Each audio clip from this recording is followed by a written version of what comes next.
Hello, dear friends. Before we begin, I need to be honest with you. I'm going through a difficult time. YouTube demonetized my channel, and I'm worried about the future of this work I love so much. But I won't give up on you. That's why I created a page on Buy Me a Coffee. You can help with donations, any amount, or a monthly subscription that gives you access to exclusive videos. If a subscription doesn't fit your budget, don't worry. Any support means the world to me. The link is in the description. Now, let's get to today's story. The espresso machine hissed behind me, steam rising in curls that smelled of burnt coffee and broken dreams. I wiped down the same spot on the counter for the third time, my lower back protesting with each circular motion. 5 months pregnant and pulling double shifts at Margaret's Cafe wasn't exactly how I'd imagined my life would turn out.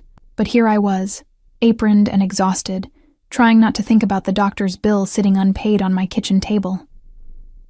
"Kate, table 6 needs a refill," Lucy called from across the cafe, balancing 3 plates along her forearm with practiced ease.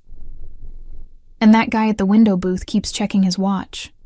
Pretty sure he's waiting for someone," I nodded, grabbing the coffee pot with hands that had developed calluses in places I didn't know skin could toughen. The afternoon light filtered through Margaret's vintage lace curtains, casting patterns across worn wooden tables that had seen better decades. This place was caught in time, somewhere between shabby and charming, depending on how generous you felt. Today, exhausted and swollen-ankled, I wasn't feeling generous. The man at table 6 barely glanced up as I topped off his cup. Another businessman, another expensive watch, another person whose world I cleaned up after but never truly touched. I'd gotten good at being invisible. It was safer that way. "You look tired, honey," Margaret said, appearing at my elbow with that concerned expression she'd worn more frequently lately. Her silver hair was pinned back in its usual neat bun, and her eyes held the kind of knowing that came from running a neighborhood cafe for 30 years. "Why don't you take your break? That date of yours should be here any minute." My stomach nodded. The blind date. Jennifer from the morning shift had set it up with her cousin, insisting I needed to get back out there after everything that had happened. She didn't know the whole story. Nobody did. Nobody could. "I'm fine, Margaret, really." I smoothed my apron over the small bump I'd been hiding under loose clothing and strategic positioning behind counters. Just a few more orders to clear. The bell above the door chimed, and I turned automatically, years of service industry conditioning. A man entered, brushing rain from his shoulders. Medium height, pleasant face, slightly receding hairline. Bradley Thompson. My date. Right on time, dressed in business casual that screamed middle management and safe choice. He smiled when he saw me, the kind of smile that tried too hard. "Kate?" "That's me." I managed to smile back, untying my apron. "Give me just a second to clock out." "No rush. I'll grab that table by the window." I watched him settle into the booth, already pulling out his phone, and felt absolutely nothing.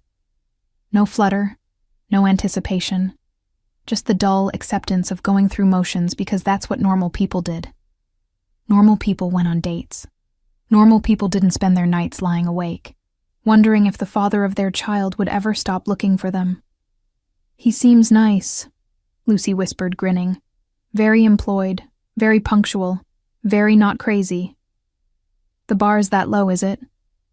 "For you? After everything? Yeah, it is." I clocked out and joined Bradley at the table, sliding into the seat across from him. Up close, I could see the effort he'd put in. Fresh haircut, cologne that wasn't overwhelming, nails trimmed. He'd tried. That should have meant something. "So," he began, setting his phone face down on the table. "Jennifer tells me you've been in the city for about 6 months?" "Around that, yes." I kept my answer vague, the way I'd learned to keep everything vague. "How about you?" "Born and raised here. Work in finance, nothing too exciting. I manage portfolios for a mid-size firm downtown." He paused, waiting for a reaction I didn't have the energy to perform. Jennifer mentioned you worked here at the cafe. Is that, what you've always done? There it was. The polite way of asking if I had ambition, if I was worth his time. I'd had a career once, a life, a penthouse view, and a closet full of clothes that cost more than I now made in 3 months. But that was before I understood what kind of man Anthony Roberts really was. It pays the bills, I said simply. Bradley nodded, clearly trying to find common ground. That's honest work. I respect that. You know, my mother always says... The bell above the door chimed again. I didn't look up immediately. I was focused on Bradley's face, on maintaining the expression of polite interest that first dates required. But something changed in the air of the cafe. A shift, subtle but unmistakable, like the pressure drop before a storm. Lucy's voice faltered mid-sentence as she took an order at the counter. Margaret's hand stilled on the espresso machine. Even the background murmur of conversation seemed to quiet, as if the very walls recognized the presence of someone who commanded silence without asking for it. Kate? Bradley's voice sounded distant, muffled, because I'd made the mistake of looking toward the door. He stood in the entrance of Margaret's cafe like a wolf that had wandered into a henhouse, 6 feet of controlled power in a charcoal suit that probably cost more than my car. Anthony Roberts. The same sharp jaw, the same dark eyes that could switch from warm to ice in a heartbeat, the same way of standing that suggested he owned whatever room he occupied. Our eyes met across the length of the cafe. 7 months. I'd had 7 months of freedom, of building a quiet life where I could breathe without feeling his shadow. 7 months of telling myself I'd been smart, that I'd covered my tracks, that he'd moved on to easier prey. 7 months of lying to myself. Kate? Bradley repeated, following my gaze. Do you know that guy? Anthony's expression remained neutral, but I knew him well enough to read the microscopic changes, the slight tightening around his eyes, the way his hand flexed once at his side before going still. He'd found me. However he'd managed it, through whatever network of connections and influence he commanded, he'd found me. And from the way he was looking at Bradley, then back at me, he'd found me on a date. Excuse me a moment, I heard myself say, the words coming from somewhere outside my body. I stood on legs that felt disconnected from my brain, moving toward Anthony before conscious thought could stop me.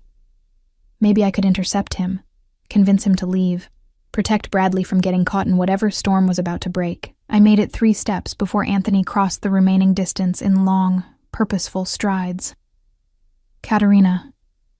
My full name, spoken in that low voice that used to make me shiver for entirely different reasons. We need to talk. This isn't the time, I said quietly, acutely aware of every eye in the cafe watching us. Margaret had stopped pretending to work the espresso machine. Lucy stood frozen with a coffee pot in hand. Bradley had risen from the booth, confusion and something harder, possessiveness maybe, crossing his face. Is everything okay here? Bradley called out, taking a step toward us. Anthony's gaze shifted to him, and I watched Bradley's confidence falter under the weight of it. There was something about Anthony that people could sense, even those who didn't know his name or his business. A predator's energy, barely leashed. Everything's fine, I said quickly, positioning myself slightly between them. This is just an old friend. I'll only be a minute. Old friend? Anthony's voice carried just enough volume for Bradley to hear, just enough edge to communicate exactly how inaccurate that description was. Is that what we're calling it? My hand moved instinctively to my stomach, a protective gesture I couldn't help, before I forced it back down to my side. But Anthony had seen. His eyes tracked the movement, and something shifted in his expression. Not softening, exactly, but focusing with an intensity that made my breath catch. Outside, I said firmly. Now. To my surprise, he nodded once and turned toward the door. I followed, feeling Bradley's confused stare burning into my back, hearing Lucy's sharp intake of breath, knowing that this careful life I'd built was about to come crashing down around me. The late afternoon air was cool and damp. Rain-slicked pavement reflecting the neon signs of neighboring shops. Anthony stopped a few feet from the cafe entrance, close enough for privacy, far enough that Margaret's customers wouldn't hear every word through the old single-pane windows. 7 months, he said, his voice carefully controlled. 7 months, Kate. Do you have any idea what you put me through? Put you through? The words came out sharper than I intended. You put yourself through whatever you went through, Anthony. I left. That was my choice. Your choice. He laughed, a sound without humor. You disappeared in the middle of the night like a thief. No note, no explanation, no goodbye. I thought... He stopped, jaw working. I thought something had happened to you. Something did happen to me, I said quietly. I woke up to who you really are. His eyes hardened. And who am I, Kate? A man with enemies. A man who settles disputes with threats and worse. A man whose business partners end up in the Hudson River when deals go wrong. I wrapped my arms around myself, suddenly cold. I'm not naive anymore, Anthony. I know what you are. You know nothing. He stepped closer, close enough that I could smell his cologne, different from Bradley's department store brand, something custom that probably had a waiting list. You ran before giving me a chance to explain. Explain what? The blood on your shirt? The conversation I overheard about handling the Brooklyn problem? What exactly needs explaining? A muscle ticked in his jaw. Context, nuance. The difference between what things look like and what they actually are. Does it matter? I asked, exhaustion seeping into my voice. Even if some of it wasn't what I thought, enough of it was. Enough to know I couldn't. I stopped myself before saying too much, before revealing the secret growing inside me. Couldn't what? His voice softened fractionally. Couldn't trust me. Couldn't love me. Couldn't stay, I finished. Behind us, the cafe door opened. Bradley stepped out, squaring his shoulders in a way that might have been impressive if he weren't facing Anthony Roberts. Kate, is this guy bothering you? Bradley's voice carried the forced confidence of someone who'd taken exactly one self-defense seminar and thought it qualified him for confrontation. I'm fine, Bradley. Really. Just give me a few more minutes. I don't think so. Bradley moved to my side, actually putting a hand on my shoulder. I think your old friend here should leave. The temperature seemed to drop 10 degrees. Anthony's gaze fixed on Bradley's hand, on my shoulder, with an intensity that made my stomach drop. Take your hand off her. Each word was precisely enunciated, carrying a weight that had nothing to do with volume. Or what? Bradley, bless his ignorant courage, actually stepped closer. Look, pal, I don't know who you think you are, but Kate and I are on a date. So why don't you... Back off, Anthony interrupted, his voice dropping to something dangerous. She's already taken. The words hung in the damp air between us, heavy with meaning and memory and claim. Excuse me? Bradley's hand fell from my shoulder. Kate, what is he talking about? I opened my mouth, but no words came out. Because what could I say? That he was wrong? That would be a lie. That he was right? That would reveal everything I'd been hiding. Anthony solved my dilemma by reaching into his jacket. Bradley actually flinched, and pulling out a small velvet box. Kate and I, he said, his eyes never leaving mine as he opened the box to reveal a diamond ring that caught the fading light like captured stars. Have some unfinished business to discuss. Don't we, Katerina? The ring. The same ring he'd shown me the night before I ran. The night I'd found the blood-stained shirt and overheard the phone call and understood that accepting this ring meant accepting everything that came with it. The danger, the moral compromises, the constant fear. I'm not having this conversation, I said, but my voice came out weaker than I intended. Then, we'll have a different one. Anthony closed the box, returning it to his pocket with deliberate care. About why you look exhausted. About why you're working double shifts at a cafe when you have a degree in art history. About why... His gaze dropped again to my midsection, and this time there was no hiding the knowledge in his eyes. You've been hiding from me for 7 months. He knew. Somehow he knew about the baby. Bradley was looking between us now, confusion giving way to understanding, and then to something that looked like hurt. You're pregnant? I couldn't answer. Couldn't move. The world had narrowed to Anthony's dark eyes, and the secret I'd carried alone for 5 months, now exposed in a cafe parking lot, with rain-dampened pavement reflecting the neon glow of the corner liquor store. Kate? Bradley's voice was small now, already withdrawing. Is the baby his? Still, I couldn't speak, couldn't lie, couldn't confirm. Anthony did it for me. Yes, he said simply. The child is mine, as is Kate. She just needed some time to remember that. He turned to Bradley, and there was something almost sympathetic in his expression. Go home. Forget this evening. Forget her number. It's better that way. Kate? Bradley looked at me one last time, hoping I'd deny it, hoping I'd choose the safe, boring date over the dangerous truth. I stayed silent. He left. I watched him walk to his sensible sedan, watched him pull out of the parking lot without looking back, watched the last possibility of a normal life disappear around the corner with his taillights. You shouldn't have come here, I said, finally finding my voice. You shouldn't have run. Anthony stepped closer, close enough that I had to tilt my head back to meet his eyes. Did you really think I'd let you go? Did you really think there was anywhere in this city, this country, this world, that I wouldn't eventually find you? I had to try. Why? The question held genuine confusion, maybe even hurt. What did I ever do to make you think I'd hurt you? You hurt others, I said. That was enough. To protect what's mine, to protect you. His hand rose, hesitated, then settled gently on my shoulder where Bradley's had been. Do you know how many enemies I've made? How many people would love nothing more than to get to me through you? Running away didn't keep you safe, Kate. It put you in more danger. I've been fine.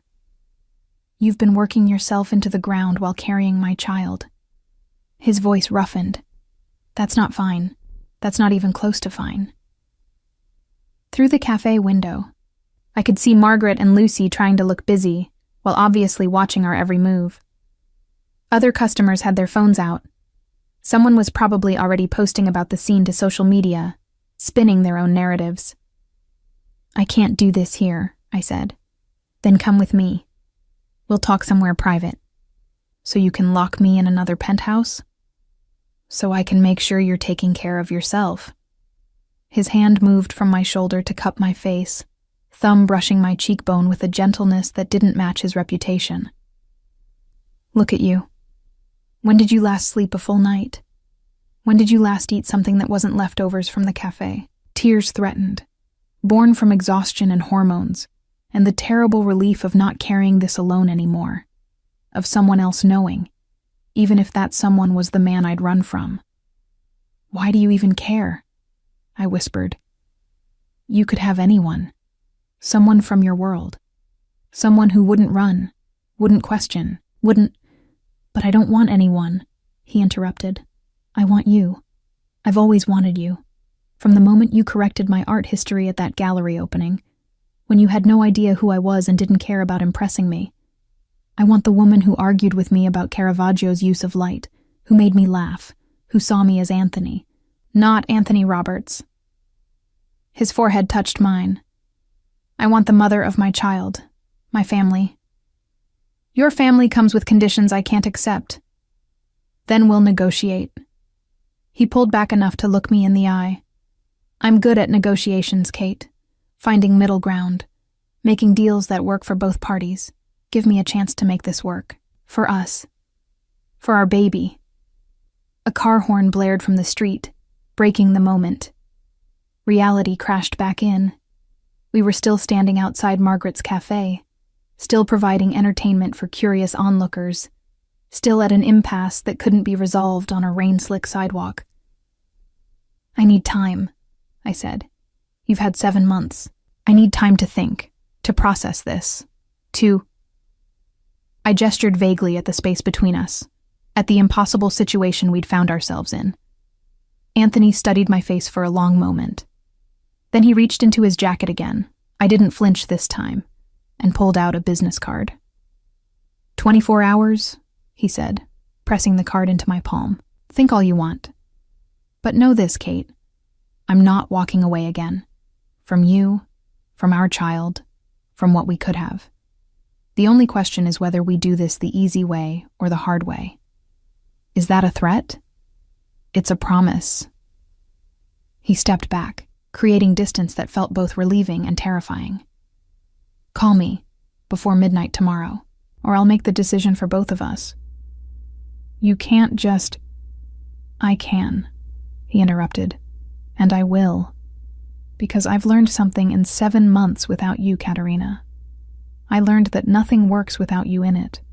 Not the business, not the empire, not my life. So yes, I can and I will do whatever it takes to bring you home. The question is whether you'll come willingly. He turned and walked toward a black car I hadn't noticed parked across the street. A driver emerged, opening the rear door with practiced efficiency. Anthony paused before getting in, looking back at me one last time. I love you, he said, loud enough for me to hear, quiet enough that it felt private despite the audience. I loved you when you left. I loved you through every day you were gone. And I'll love you and our child for every day that comes. That's not a negotiation, Kate. That's a fact. Then he was in the car, and the car was pulling away, and I was standing alone in the damp evening with a business card growing warm in my palm, and a future that had just become infinitely more complicated. Lucy burst through the cafe door. Holy hell, Kate. Was that Anthony Roberts? The Anthony Roberts? Do you have any idea who... She stopped, seeing my face. Oh, honey. You knew exactly who he was, didn't you? I nodded mutely. And the baby? Another nod. Well, Lucy said, wrapping an arm around my shoulders and guiding me back toward the cafe. I think you're going to need more than coffee for this conversation. The apartment I'd rented was a 4th-floor walk-up in a neighborhood where the landlord didn't ask too many questions if your rent came in cash. No doorman, no security cameras, no trail. I'd thought I'd been so clever. I climbed the stairs slowly, one hand on the railing, the other cradling my lower back. Each step was a reminder of how much my body had changed, how much everything had changed. The business card Anthony had given me felt like it was burning a hole in my jacket pocket. Mrs. Wilson? I froze on the 3rd-floor landing. An elderly woman stood in her doorway, the one who always smiled at me in the hallway, but whose name I'd deliberately never learned. Getting close to neighbors meant questions, conversations, connections I couldn't afford. Yes? There were some men here earlier, looking for you. Her face creased with concern. Very polite, very well-dressed, but something about them made me nervous. I told them I didn't know which apartment was yours. My heart stuttered. Thank you. I appreciate that. Are you in some kind of trouble, dear? Because if you need help, my son is a police officer. I'm fine, I lied, already moving past her toward the next flight of stairs. Just an ex-boyfriend who won't take no for an answer. Nothing I can't handle. But my hands shook as I unlocked my apartment door. How long had Anthony known where I lived? Had he been watching, waiting, gathering information before making his move?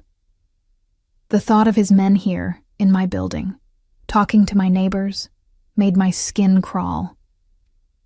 Inside, everything looked untouched. My secondhand furniture, my thrift store dishes, my carefully maintained space that held nothing of my old life.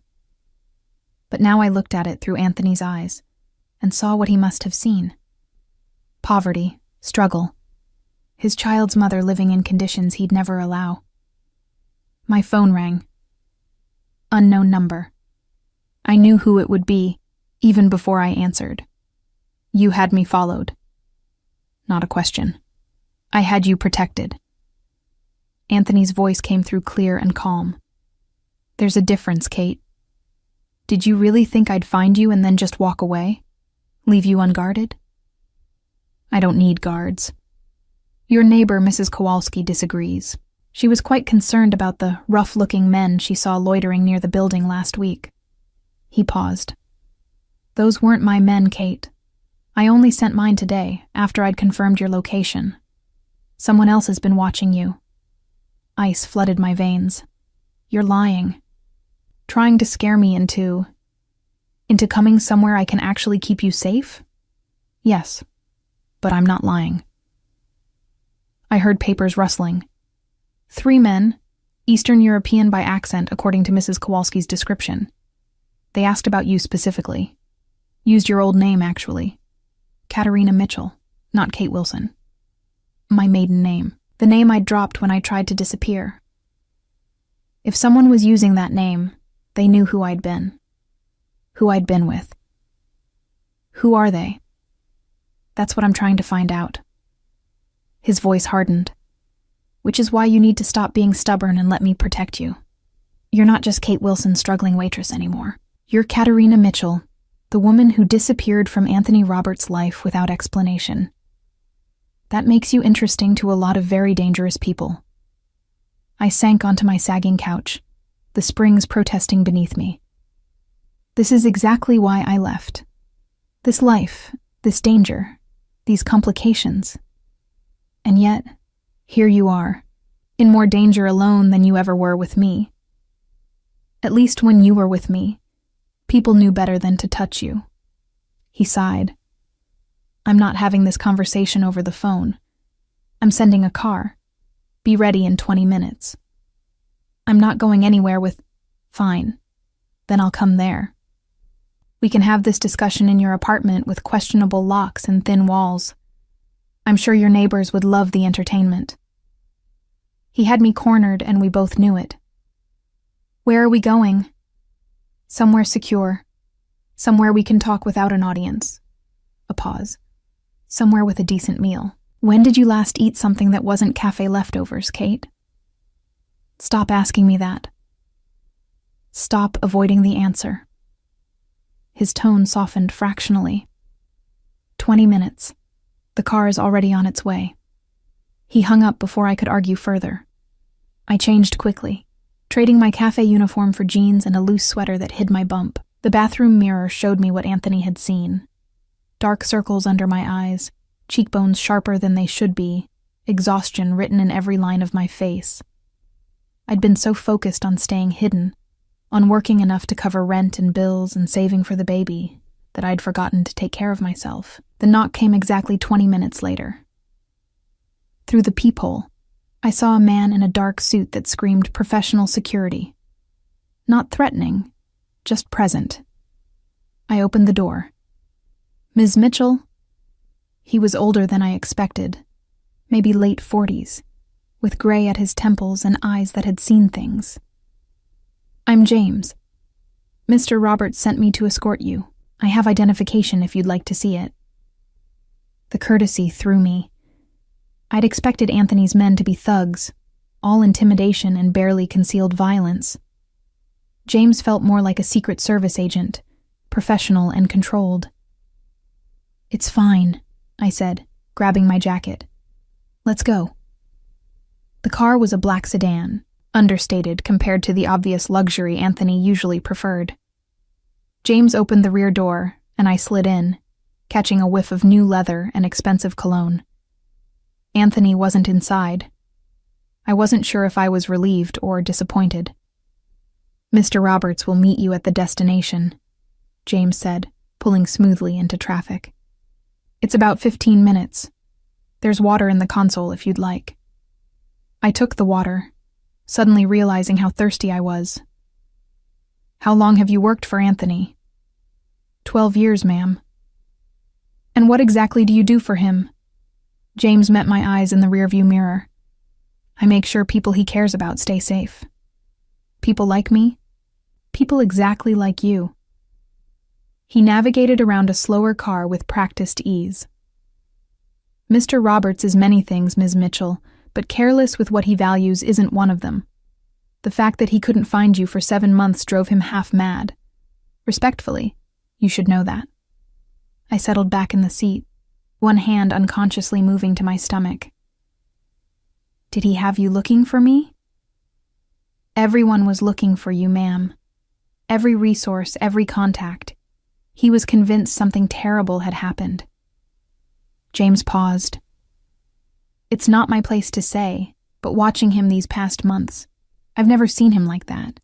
Not over business, not over threats, only over you. That's not comfort, that's obsession. Sometimes, James said quietly, the line between the two is thinner than we'd like, especially when someone we love vanishes without a word. We drove through neighborhoods that grew progressively nicer, the buildings newer, the streets cleaner. I recognized the area as we approached. This was where Anthony's legitimate businesses operated, the restaurants and clubs that served as fronts for whatever else he did in the shadows. The car pulled up to a restaurant I'd been to once before, early in our relationship. Bella Vista, an Italian place with a terrace overlooking the river. I'd worn a dress I couldn't afford, and let Anthony order wine I couldn't pronounce, drunk on the attention of a man who looked at me like I was the only person in the room. He's waiting inside, James said, opening my door. Top floor, private dining room. My legs felt shaky as I entered.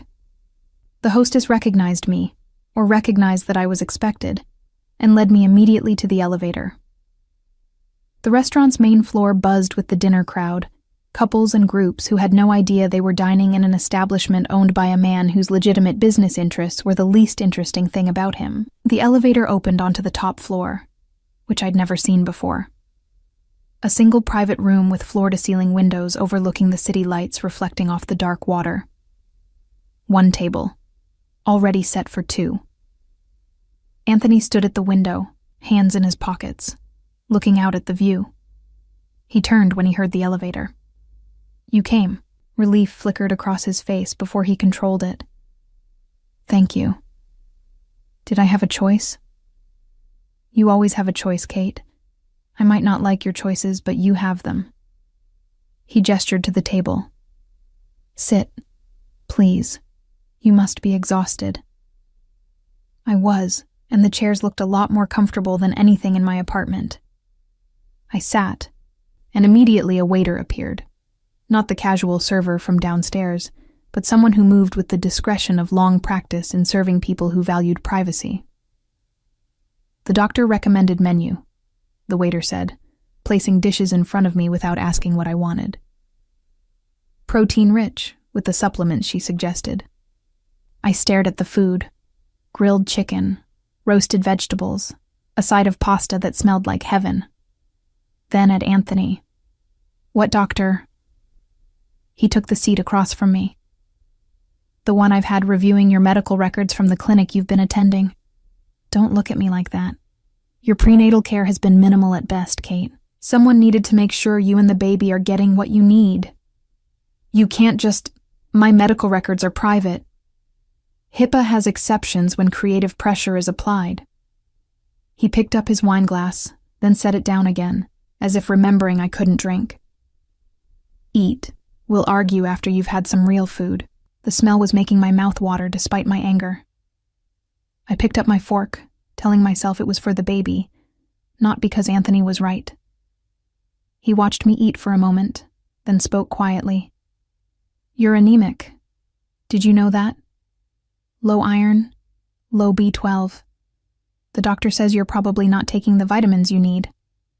Vitamins are expensive, and you've been choosing between them and rent. It wasn't a question. Kate, why didn't you... He stopped, jaw working. Why didn't you come to me when you found out you were pregnant? Because I'd already left. Because I knew what you'd do. What would I do? He leaned forward. Tell me what you think I'd do. This. I gestured at the restaurant, the food, the entire situation. Take over. Make decisions for me. Trap me with concern and resources and making it impossible to say no. Would it be so terrible? His voice was quiet. Being cared for? Having help? Not doing this alone? The food blurred as tears threatened. Pregnancy hormones, I told myself. Just hormones. Not the terrible ache of relief at having someone else shoulder even a fraction of the burden. I can't be who you need me to be, I said. I can't live in your world, Anthony. I can't accept what you do, who you are. Who I am, he interrupted, is someone who loves you. Everything else is negotiable. Everything else is who you are, the business, the empire, the things you do to maintain it. That's not separate from you. It's part of you. He stood, moving to the window, his back to me. My father built this organization from nothing. Came over from Ireland with nothing but anger and ambition, carved out a place in a city that didn't want him. He taught me that power is the only thing that keeps you safe. That respectable society will always look down on people like us, unless we make them too afraid to do it. I'd heard pieces of his history before, but never this. Never the anger underneath the control. When he died, Anthony continued, I inherited everything. The businesses, the connections, the enemies.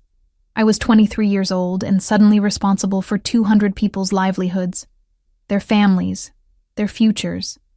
You know what I learned? What? That my father was both right and wrong. Power does protect you, but fear only takes you so far. Respect, real respect, comes from being someone people want to work with, not just someone they're afraid to cross. He turned to face me. I've spent 10 years legitimizing this organization, Kate, moving money into legal ventures, cutting ties with the worst elements, building something my children could be proud of. Your children. I placed a hand over my stomach. You've thought about this. About a family. I've thought about nothing else since the moment I realized you were gone. He moved back to the table, dropping to one knee beside my chair. I know what I am, Kate. I know the things I've done, the choices I've made. Some of them keep me awake at night, but everything I've done, everything I am, it's all been to build something that lasts, something worth protecting. And now that includes you. That includes our baby. By controlling me, by keeping you safe. His hand covered mine on my stomach. Do you know what you're carrying? Not just a baby. A Roberts. My heir. There are people who would kill for the opportunity to use that against me. That's not paranoia, Kate. That's reality. Those men watching your building, they weren't selling Girl Scout cookies. You don't know they were connected to you. No, he admitted, but I know they weren't there by accident. And I know that until I find out who sent them and why, you're in danger. Especially living alone in an apartment with locks I could pick with a paperclip. I wanted to argue, but the fear I'd been pushing down since Mrs. Kowalski mentioned the men came flooding back. So what do you want? For me to move back into your penthouse? Play house while you conduct your business? I want you to let me protect you, both of you. His hand pressed gently against my stomach, and I felt the baby kick in response, as if recognizing its father's touch. His eyes widened. Was that? She kicks a lot, I said softly, especially in the evening. She. Wonder colored his voice. You said she. We're having a daughter? I nodded and watched something transform in Anthony's face. Not softening exactly, but opening. Vulnerability I'd rarely seen from him. A daughter, he repeated. I have a daughter. You have a responsibility, I corrected. That's different from having control over our lives. Then help me understand what you need. What would make you feel safe without feeling trapped? He was still kneeling beside my chair, still touching my stomach, still looking at me like I was something precious. I'm not unreasonable, Kate. Talk to me. I don't know, I admitted. I don't know how to reconcile the man who's being gentle right now with the man I overheard ordering someone to handle the Brooklyn problem permanently. I don't know how to trust that this, I gestured between us, isn't just another form of control. The Brooklyn problem, he said slowly, was a real estate developer trying to force elderly tenants out of rent-controlled apartments using intimidation and violence. Handling it permanently meant buying the building and protecting the tenants. But you left before I could explain that. And the blood on your shirt? From breaking up a fight at one of my clubs, I got between two idiots with knives before someone got killed. He stood, frustration showing. I'm not a saint, Kate. I won't pretend to be. But I'm not the monster you've built in your head either. I'm a man trying to protect what's his while building something better for the next generation. Our generation. The waiter appeared, clearing plates with silent efficiency. When he left, Anthony poured himself a measure of whiskey from a decanter on the sideboard. I have a proposition, he said. Move into the guest house on my property. Separate entrance, separate space, your own domain. I won't enter without permission. You'll have security, medical care, everything you need, and time. Time for us to figure this out before our daughter arrives.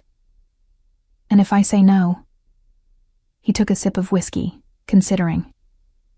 Then I'll assign security to your apartment building. You'll notice them, your neighbors will notice them, and everyone will start asking questions you don't want to answer. You'll also find that your landlord suddenly becomes very interested in renovating your building, requiring all tenants to relocate temporarily, to places I control. That's not a choice. That's coercion. That's reality, he said flatly. I told you this afternoon. The question isn't whether I protect you. It's whether we do this the easy way or the hard way. I'd prefer easy, but I'm prepared for either. My phone buzzed. A text from Lucy. Are you okay? That guy looks serious. Do I need to call someone? I showed Anthony the text. People are worried about me. Then reassure them. Tell them you're safe, because you are. Safer with me than you've been in 7 months of hiding. He set down his glass. I know I'm backing you into a corner, Kate. I know this isn't how you wanted this to happen. But our daughter kicks in the evening. You're anemic and exhausted, and someone is watching your building with unclear intentions. I don't have the luxury of courting you slowly while pretending those things aren't true. He was right, and I hated that he was right. Hated the practicality of his arguments, the logic that made my independence look like dangerous stubbornness. Okay, I said quietly. The guest house, but with conditions. Name them. I keep my job. I'm not sitting around being decorative while you work.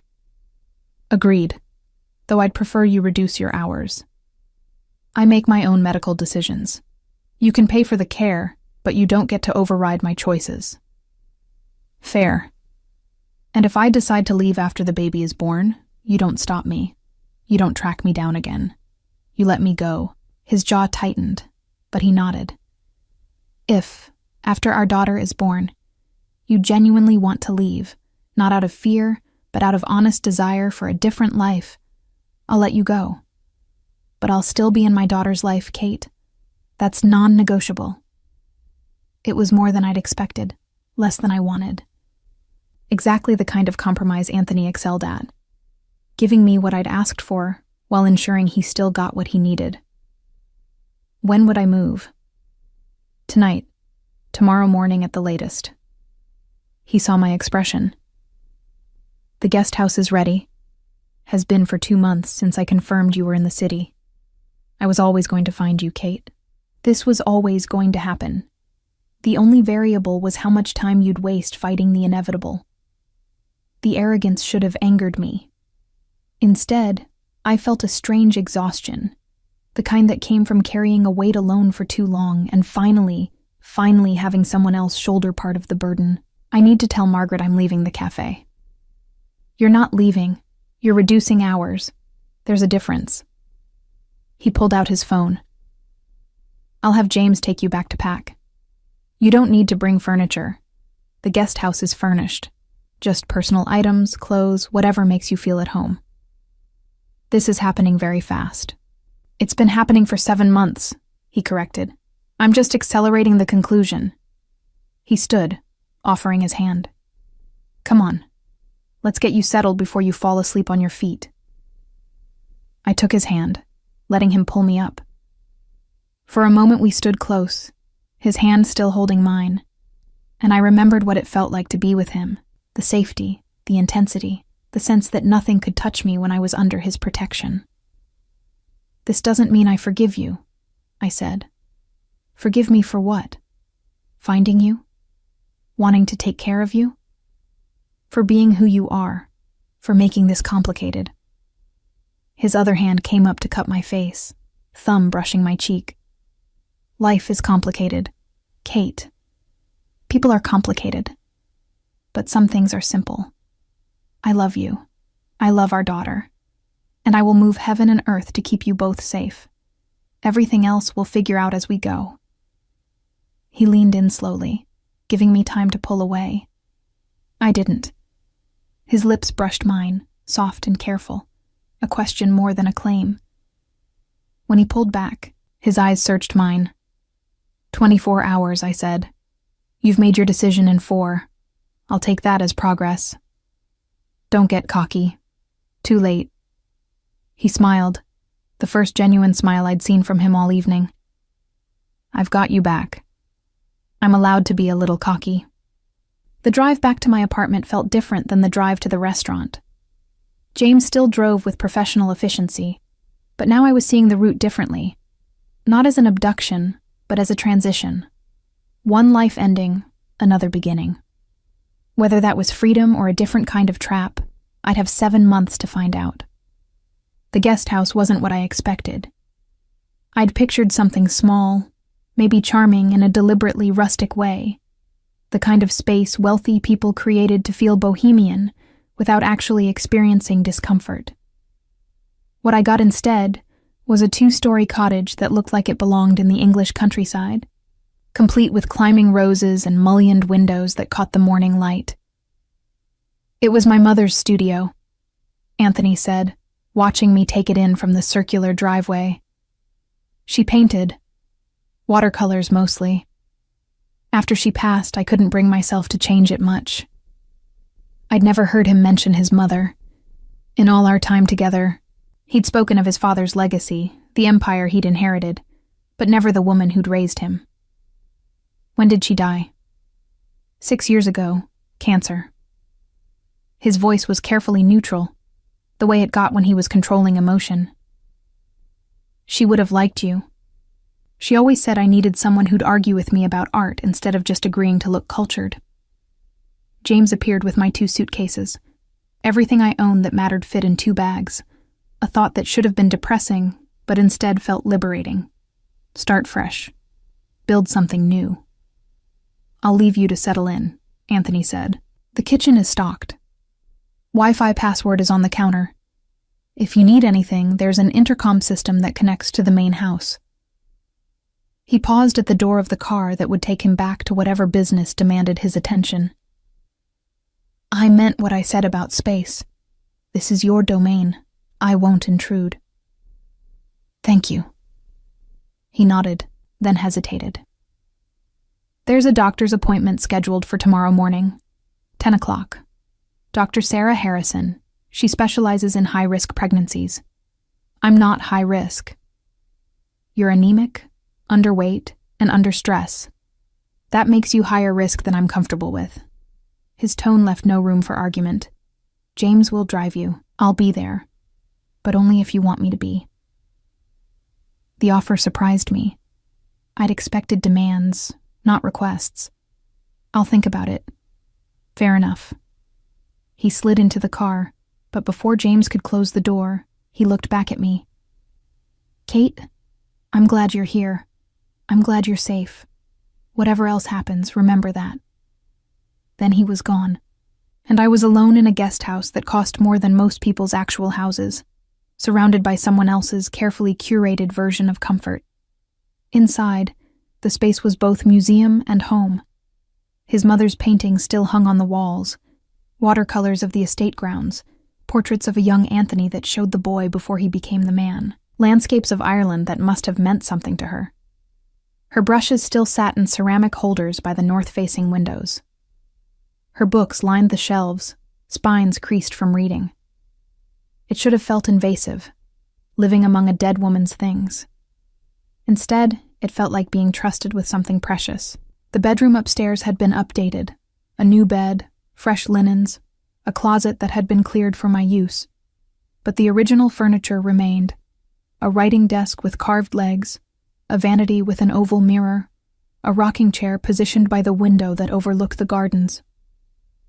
I sat in the rocking chair, one hand on my belly, and let myself cry for the first time in months. Not from sadness exactly, but from the overwhelming release of tension I'd been holding. Here, I didn't have to pretend to be fine, didn't have to smile through exhaustion or hide my condition, or calculate every penny. Here, I could just be. My phone rang. Lucy. "Okay, I've given you 12 hours to process," she said, without preamble. "Now tell me what the hell is going on. Who was that man? Are you safe? Do I need to organize a rescue mission?" Despite everything, I laughed. "I'm safe. It's complicated." "Honey, when a man who looks like that crashes your blind date and announces you're already taken, it's beyond complicated. It's Shakespearean. Give me something." "He's the father." The words came easier than expected. "The baby's father. We were together before I moved here. It ended badly. I didn't tell him about the pregnancy." "And he just found you?" "Apparently he's been looking for 7 months." Lucy was quiet for a moment. "That's either incredibly romantic or incredibly terrifying." "Both," I admitted. "Definitely both. Where are you now? Please tell me you're not locked in some basement." I looked around at the sun-drenched room, the expensive furniture, the view of manicured gardens. "I'm in his guest house, on his estate. It's nice, actually. Too nice." Kate Wilson, are you telling me you're shacking up with a man who looks like a model and has a guest house? Plural? As in, his house is big enough to have additional houses? It's temporary, until we figure things out." "Uh-huh. And how does Bradley fit into this picture?" "Bradley. Poor, boring, safe Bradley who just wanted a normal date with a normal woman, and instead got caught in whatever drama I'd been running from. Bradley doesn't fit. That's kind of the point." "You could have told me," Lucy said quietly. "About the baby, about the father, about being in trouble. I would have helped." "I know. I'm sorry. I just needed to handle it myself for a while. And now I'm letting someone else help. We'll see how long it takes before I regret it." After we hung up, I explored the rest of the guest house. The kitchen was indeed stocked. Not just basics, but the specific things I'd been craving. Strawberries, good bread, the particular brand of herbal tea that helped with nausea. Someone had been paying attention, cataloging my preferences. The thought should have creeped me out. Instead, I found myself eating strawberries at the kitchen counter, appreciating the simple pleasure of good food I hadn't had to budget for. A knock at the door interrupted my third strawberry. I opened it to find a woman in her late 50s, professionally dressed, but with warm eyes and a kind smile. "Ms. Mitchell, I'm Helen. Mr. Roberts asked me to check if you need anything. I manage the main household, but I'm here to help with whatever you require." "I'm fine, thank you. There's a car coming tomorrow at 9:30 for your doctor's appointment. And Mr. Roberts wanted me to remind you that you're welcome to join him for dinner this evening at 7, but there's no pressure if you'd prefer to settle in." Dinner with Anthony. A A date that wasn't a date. A gesture that was probably calculated but felt genuine. I thought of eating alone in this beautiful space versus facing whatever conversation awaited in the main house. Tell him I'll be there. Helen's smile widened. Wonderful, casual dress. He tends to work late and eat in the study rather than the formal dining room. After she left, I went upstairs and looked through the clothes that had mysteriously appeared in my closet. My own things from the apartment hung beside new items, maternity clothes in my size and style. Nothing too flashy, but clearly expensive. A navy wrap dress caught my eye. Soft fabric that would accommodate my bump without advertising it. I dressed carefully, surprised to find myself caring what Anthony thought. It had been so long since I'd dressed for someone else, since appearance mattered for reasons beyond workplace professionalism. At exactly 7, I walked the stone path from the guest house to the main house. The estate was beautiful in the evening light, gardens giving way to manicured lawns. The house itself, a sprawling combination of old money and modern security. Cameras, subtle but present. Guards, likewise. Anthony's world had always been this way. Beautiful surfaces with steel underneath. Helen let me in and guided me to a study I'd never seen before. Unlike the formal rooms Anthony used for business, this space felt personal. Leather chairs worn comfortable from use, shelves filled with books that showed signs of actual reading, a fireplace with logs ready but unlit. Anthony stood at the window, phone to his ear, speaking in rapid Italian. He'd changed from his earlier suit into dark slacks and a white dress shirt, with the sleeves rolled to his elbows. Casual for him, but still more polished than most men managed in formal wear. He turned when I entered, finishing his conversation quickly. "Kate, you came. You invited. It seemed rude to refuse. Since when do you worry about being rude to me?" A slight smile. "Sit. Please. Dinner should be here in a few minutes." I took one of the leather chairs, sinking into comfort that felt earned. "In where? Do you have a kitchen in your study?" "I have a kitchen in most rooms if I need one." He poured water for both of us, apparently remembering I couldn't drink the wine that sat open on the side table. "But Helen prepares dinner in the main kitchen and brings it here when I'm working late. Old habit from when my father was alive. He believed business never stopped, so meals had to adapt." Sounds exhausting. It was. He sat across from me, looking suddenly tired. He built this empire through sheer force of will and absolute refusal to show weakness. I spent my whole childhood watching him work 20-hour days, making decisions that affected hundreds of lives, never admitting doubt or fear. Is that the father you want to be? The question landed hard. I could see it in his face, the recognition of a fear he'd probably never voiced. "No," he said finally. "I want to be the father who's there, who knows his daughter's favorite color and her fears and her dreams, who she comes to with problems instead of hiding from." His eyes met mine. "I want to be what my father wasn't, but I don't know how to do that and also be what's necessary to keep her safe. Maybe you start by trusting that she doesn't need you to be invincible, just present." He was quiet, absorbing that. Then, "Tell me about the last 7 months, not the practical details. I know where you worked, where you lived. Tell me what you felt, what you thought about." "Why?" "Because I spent 7 months imagining the worst, imagining you hurt, scared, in danger. I need to replace those images with the truth, whatever it is." I pulled my feet up under me, getting comfortable in a way I never would have in our old life. Funny how running away had made me less formal with him, not more. "At first I was terrified," I admitted. "Convinced you'd find me within days. I changed my name, paid for everything in cash, avoided cameras. I felt like a fugitive." "You were a fugitive, from me." "Then I found out I was pregnant, and suddenly I wasn't running from something. I was running toward something, This future where I could have my baby in peace, where she wouldn't grow up in a world of violence and secrets. But I looked away. But it was lonely, pretending to be someone else. Not having anyone I could tell the truth. Working myself exhausted to save for a future I wasn't sure would ever happen. My hand moved to my stomach.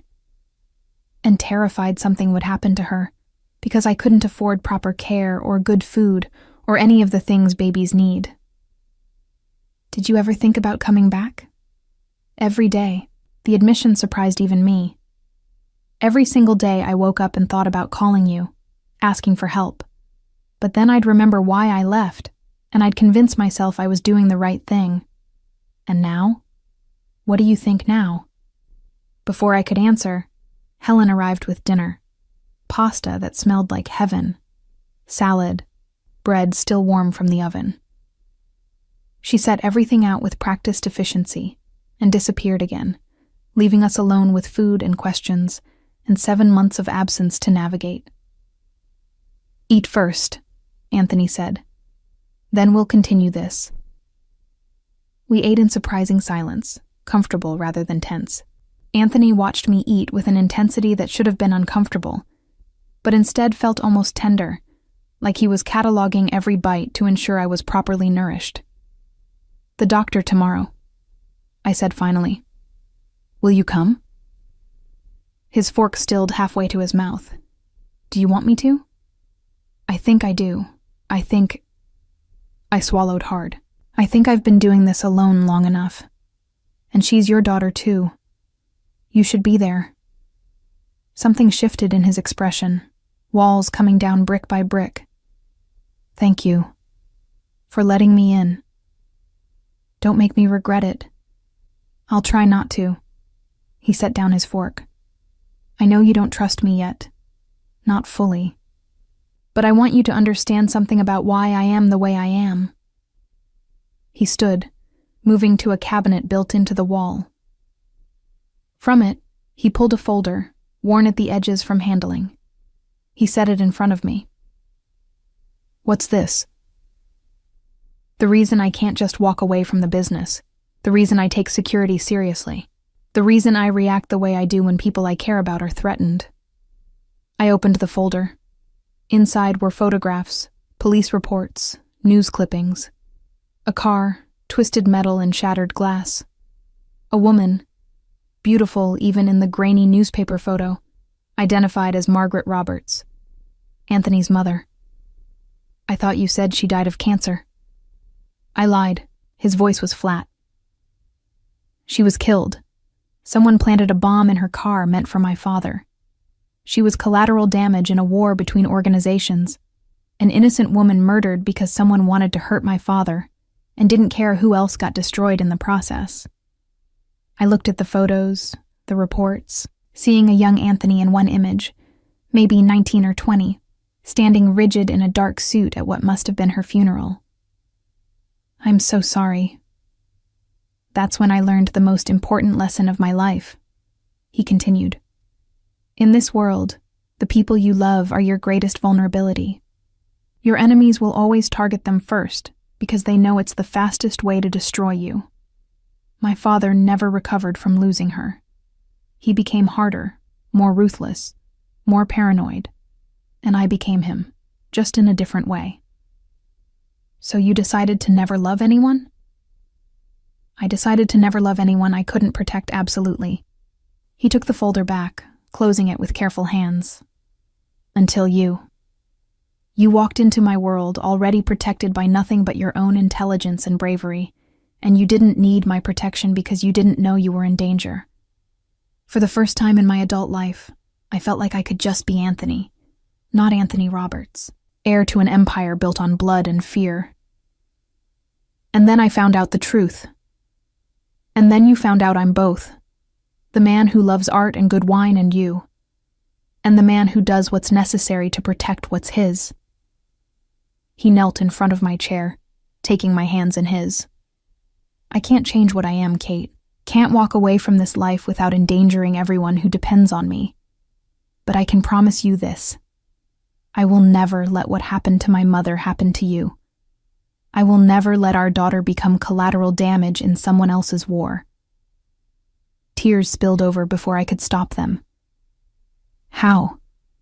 How do you promise that when the world you live in is so dangerous? By being smarter, stronger, more careful. His thumbs brushed my tears away. By making it known that anyone who touches you or our child will face consequences so severe that even thinking about it becomes unthinkable. By building walls so high and deep that no threat can reach you. That's not living, Anthony. That's existing in a fortress. Then help me find another way. His voice cracked slightly. Because I don't know how to do this differently. I don't know how to love you without trying to protect you absolutely. Show me how to give you freedom without dying of fear that something will happen to you. I pulled my hands free, placing them on either side of his face, making him look at me. You start by trusting me. Trusting that I can make choices, even risky ones. That I can live with uncertainty because the alternative, living in a cage, even a golden one, is worse than the risk. And if I can't, if the fear is too great, then we're going to have problems. I leaned forward, resting my forehead against his. Because I can't be your mother, Anthony. I can't be the woman who gets protected so much she can't breathe. I can't raise our daughter in that environment. What if I lose you? What if you never really have me because you're so afraid of losing me that you strangle what we could have? We stayed like that for a long moment, foreheads touching, breathing the same air, both scared of different things but scared together. Compromise, he said finally. We find middle ground. You get freedom, I get peace of mind. We figure out what that looks like day by day. Okay. I pulled back enough to see his face. Starting with tomorrow, the doctor's appointment. I make my own medical decisions, but you can be there. You can ask questions, have input, be part of it, but final choices are mine. Agreed. And I keep working at the cafe. Maybe fewer hours, but I keep some independence, some part of my life that's mine. His jaw tightened, but he nodded. 3 days a week, not the late shifts, and James or someone similar nearby. 2 days with someone nearby. 3 days I go on my own like a normal person. Kate, compromise, remember? You give, I give. He studied me for a long moment. 4 days. James drives you there and back, but stays in the car unless you call for him. 4 days, James drives, stays nearby but not obviously watching. I held out my hand. Deal? He took my hand, but instead of shaking it, he brought it to his lips. Deal. But I reserve the right to renegotiate if circumstances change. Circumstances like what? Like if those men watching your old building turn out to be connected to something dangerous. Like if new threats emerge. Like if... He stopped himself. Like if my fear gets too loud to ignore. Then you talk to me about it. You don't make unilateral decisions and tell me it's for my own good. I'll try. You'll do better than try, or this won't work. A slight smile. There's the woman I fell in love with. I was wondering when she'd show up again. She's been here the whole time, just scared and tired and pretending to be someone smaller than she is. Anthony stood, pulling me up with him. Come on. There's something I want to show you before you go back to the guest house. He led me through the main house, rooms I'd seen before and rooms I hadn't, until we reached a door I'd never noticed. Behind it, a staircase led up to what must have been the attic. After you, he said. The space at the top of the stairs took my breath away. Someone had converted the entire attic into a studio. North-facing windows, proper lighting, easels and canvases, and every art supply imaginable. His mother's studio, recreated. When? I whispered. I started 2 months ago after I confirmed you were in the city. I thought... He ran a hand through his hair, suddenly uncertain. I thought if I could give you a space to create, a space that was yours, you might forgive me for everything else. I walked through the room, touching easels and brushes and paints that were mine before I'd even known they existed. An entire wall of canvases, stretched and primed and waiting. A comfortable chair positioned to catch the best light. A small table with books on technique and color theory. "You remember," I said, picking up one of the books, "that I wanted to paint. I mentioned it once, months ago. I remember everything you ever told me." He stayed by the door, giving me space to explore. "I remember you said art history was what you studied, but painting was what you loved. I remember you standing in front of a Rothko at the gallery and saying you wanted to understand color the way he did. I remember every conversation we ever had about beauty and meaning and what art does to the human heart." I turned to face him, this complicated man who'd built me a studio in his attic while simultaneously having me watched and tracked. "This is too much. It's not even close to enough." He moved into the room, standing beside me at the window that overlooked the gardens below. "I can't give you back the 7 months we lost. Can't undo the fear or the loneliness or the mistakes I made that drove you away. But I can give you this.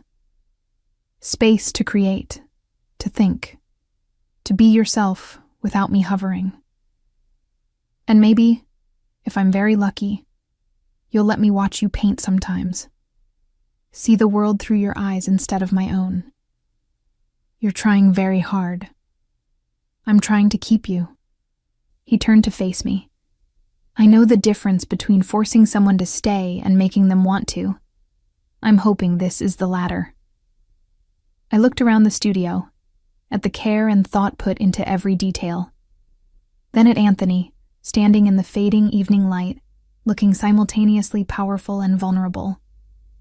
"Thank you," I said, "for this. For trying. For letting me have something that's mine. Always." He checked his watch. "It's late. You should rest. Big day tomorrow with the doctor. Will you walk me back to the guest house?" Surprise flickered across his face. Of course. We walked in comfortable silence through the cooling evening air, the estate peaceful around us. At the guest house door, he hesitated. "Can I—" He gestured vaguely. "Can I kiss you goodnight?" The request, not demand, made me smile. "Yes." He stepped close, one hand cupping my face, the other resting gently on the small of my back. His lips met mine softly, carefully. A question and an answer and a promise all at once. When he pulled away, he rested his forehead against mine again. "I love you," he whispered. "I've loved you through every moment of the last 7 months. I'll love you through every moment that comes." "I'm not there yet," I admitted, "but I'm trying to find my way back. That's enough. That's more than enough. One more soft kiss. Sleep well, Kate. I'll see you tomorrow." I watched him walk back to the main house, this man who was both my greatest fear and my strongest protection. Then I went inside, climbed the stairs to the bedroom with the rocking chair by the window, and let myself believe, just for tonight, that maybe this could work. Maybe love and fear could coexist. Maybe protection and freedom weren't mutually exclusive. Maybe, just maybe, we could build something new from the ruins of what we'd been. Tomorrow would bring new challenges. The doctor's appointment, continued negotiations, the ongoing question of trust and safety, and how to reconcile two very different visions of what our life together should look like. But tonight, I was safe, fed, warm, and for the first time in 7 months, not entirely alone. It would have to be enough. Dr. Sarah Harrison's office was nothing like the free clinic I'd been attending. Floor-to-ceiling windows overlooked a private garden, tasteful artwork lined the walls, and the waiting room furniture looked like it belonged in someone's living room rather than a medical office. "Ms. Mitchell." A nurse appeared, smiling warmly. "Dr. Harrison is ready for you. And Mr. Roberts, you're welcome to join her if she'd like." I looked at Anthony, who'd been sitting beside me in careful silence since James had driven us here. He wore another perfectly tailored suit, but I could see the tension in his shoulders, the way his hands kept flexing as if resisting the urge to reach for mine. "Come on," I said. Relief washed across his face as he stood and followed us back. Dr. Harrison was younger than I expected, maybe early 40s, with kind eyes and the sort of calm competence that made you instantly trust her. She shook both our hands with equal warmth.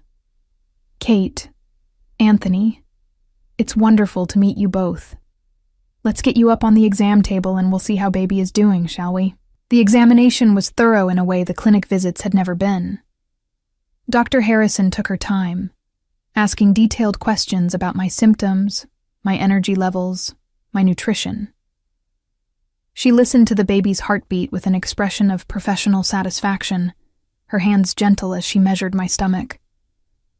"Baby sounds perfect," she announced. "Strong heartbeat, good positioning. You're measuring right on track for 22 weeks. She rolled her stool back, making notes on her tablet. "However, your labs from yesterday concern me. Your iron is significantly low, and your B12 is borderline. We need to address that immediately."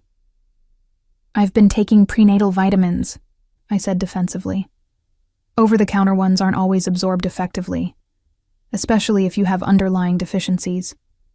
She pulled up images on her screen. "I'd like to start you on prescription supplements and possibly IV iron therapy, if the oral supplements don't improve things quickly enough. Low iron can lead to complications during pregnancy and delivery that we want to avoid." Anthony leaned forward. "What kind of complications?" "Increased risk of preterm labor, low birth weight, postpartum complications for mom." Dr. Harrison spoke directly to both of us, including him without diminishing my role. "All manageable with proper treatment, but treatment needs to start now." "Whatever she needs," Anthony said. "Cost isn't a factor." Dr. Harrison smiled. "So I gathered. I also want to discuss nutrition, sleep, stress management, all the things that impact pregnancy health beyond just medical intervention." She turned to me. "Tell me honestly, Kate, how are you feeling day to day?" The question, asked with genuine concern, broke through my defensive walls. "Exhausted, constantly. I work on my feet 4 or 5 days a week, and by evening I can barely keep my eyes open." "And before the last few days, when you were still in your previous living situation?" I glanced at Anthony, who had gone very still. "Before, I was working 6 days, sometimes 7. Double shifts when I could get them. I needed the money for prenatal care," Dr. Harrison finished gently. "I understand. But that level of stress and exhaustion isn't sustainable or healthy. Your body is already working overtime growing a human. Adding that much physical labor on top of it, without adequate nutrition or rest, is a recipe for problems." "I didn't have a choice." "You do now," Anthony said quietly. "You don't have to work yourself to exhaustion anymore." Dr. Harrison looked between us, clearly picking up on the complexity of our situation. "Here's my medical recommendation. Reduced work hours, no more than 3 days per week and no double shifts. Proper supplementation, which we'll monitor with weekly labs for the next month. 8 hours of sleep per night, minimum. And stress reduction, meditation, gentle exercise, whatever helps you feel calm." "I can do that," I said, already calculating how to make it work while keeping some independence. "Good.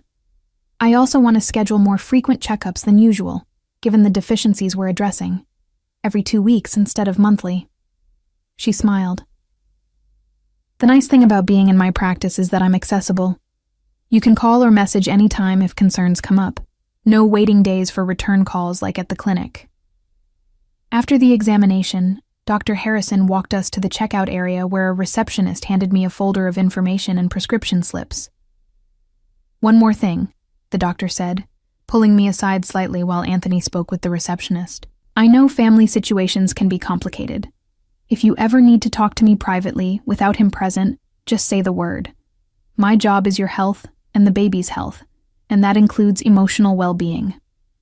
The offer was kindly meant, but it stung a little. He's not. We're working things out. I'm glad to hear it.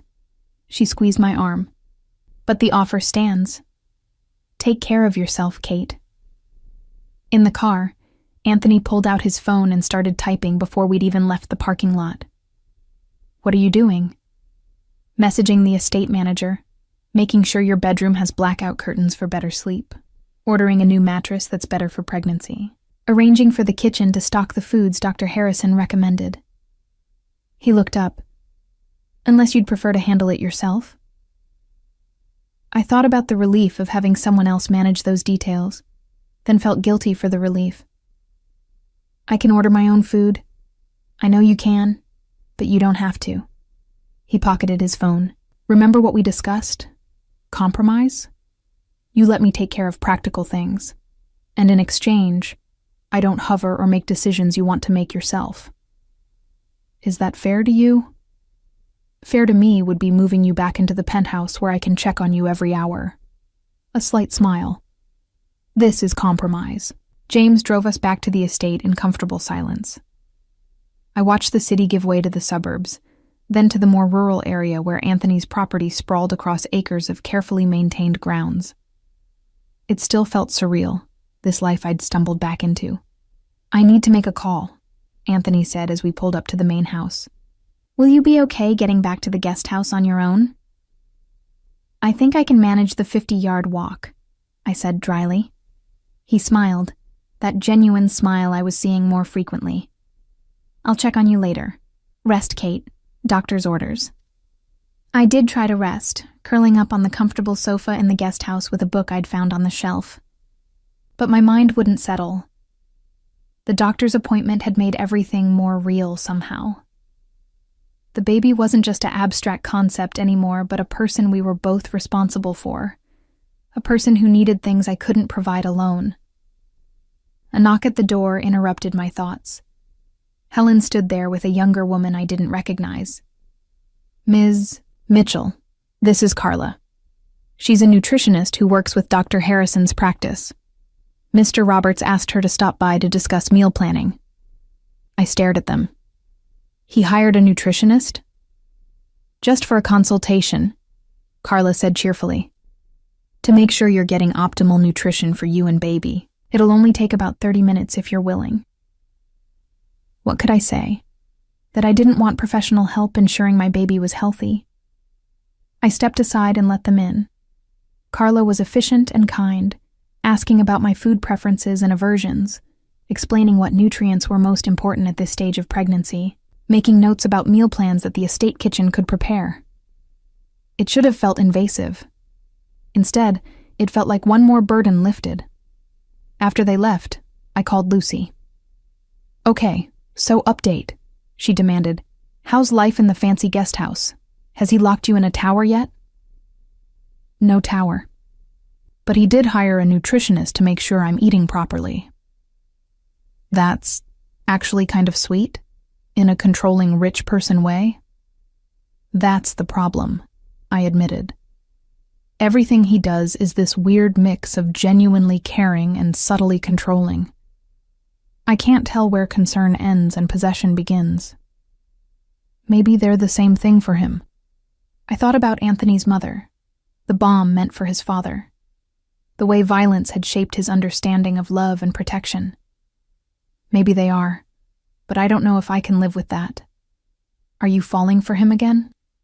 The question caught me off guard. Was I? Or was I just grateful for the relief from struggle, seduced by comfort and care after months of neither? I don't know, I said honestly. I think I'm falling for the man he's being right now. But I don't know if that's who he really is, or just a performance to get what he wants. Then keep your eyes open, Lucy advised. Trust your gut, and remember you have options, even if right now they don't feel like great ones. That evening, Anthony appeared at my door with takeout bags from a Thai place I'd mentioned liking months ago. Peace offering, he said, for overwhelming you today with doctors and nutritionists and general interference. You remember I like Thai food? I remember everything. He held up the bags. May I come in? Or would you prefer to eat alone? I stepped aside, letting him enter. We spread the food on the small kitchen table, and for a while we just ate in comfortable silence. I know I'm doing too much, he said finally. Helen told me you looked overwhelmed after Carla left. When Dr. Harrison listed all the things that could go wrong if you don't get proper care, I panicked. I needed to fix it immediately. You can't fix everything, Anthony. I can try. He set down his fork. My mother's pregnancy with me was difficult. She had complications, spent months on bed rest. My father told me later that he felt helpless, unable to do anything but watch her suffer. I swore if I ever had a child, I'd make sure the mother had every possible advantage, every resource, every comfort. I'm not your mother. No, you're the woman I love who's carrying my daughter. That makes you infinitely more precious.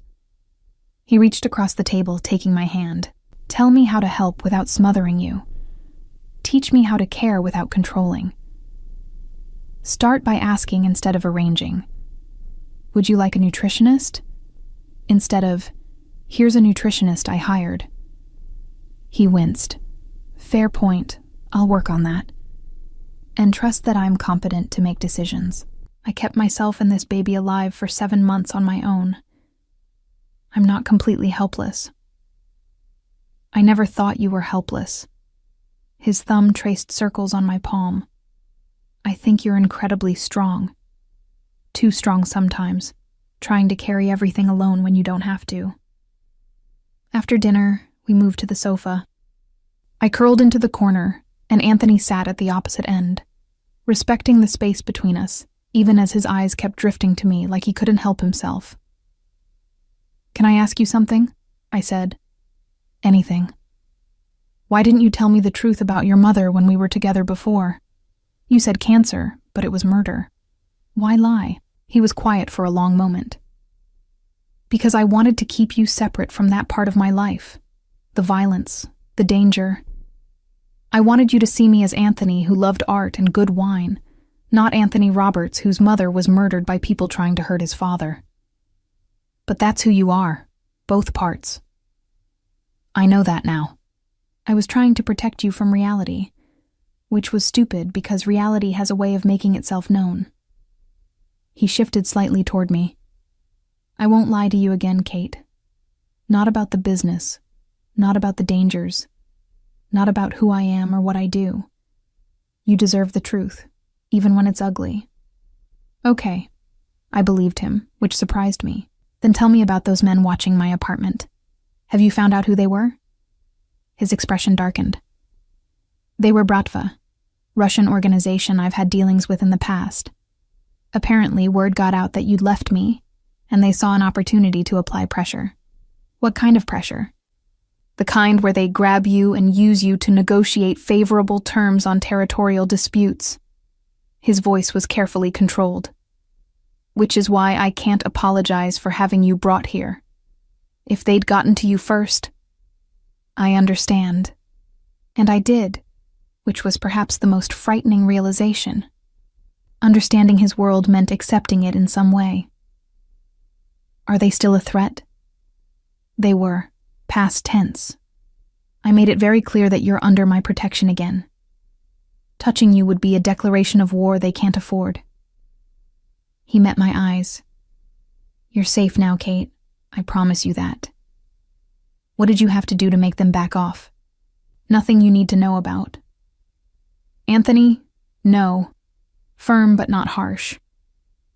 I said I wouldn't lie to you, but I also won't burden you with details that will keep you up at night. Trust that it's handled and you're safe. That has to be enough. It should have bothered me, the secrecy. But part of me was relieved not to know. Sometimes willful ignorance was easier than complicity. I'm tired, I said, which was true. The day had been long and emotionally exhausting. I'll go. He stood, but hesitated. Can I? Would you mind if I said goodnight to her? To the baby? The request was so unexpected, so vulnerable, that I couldn't refuse. Okay. He knelt beside the sofa, his hand hovering over my stomach. May I? I nodded, and he placed his palm gently over where our daughter was growing. His hand was warm, large enough to span most of my bump. Hey, little one, he said softly. It's your dad. I know you can't hear me yet, not really, but I wanted to tell you that I'm here. I'm not going anywhere. And I'm going to make sure you and your mom have everything you need. Always.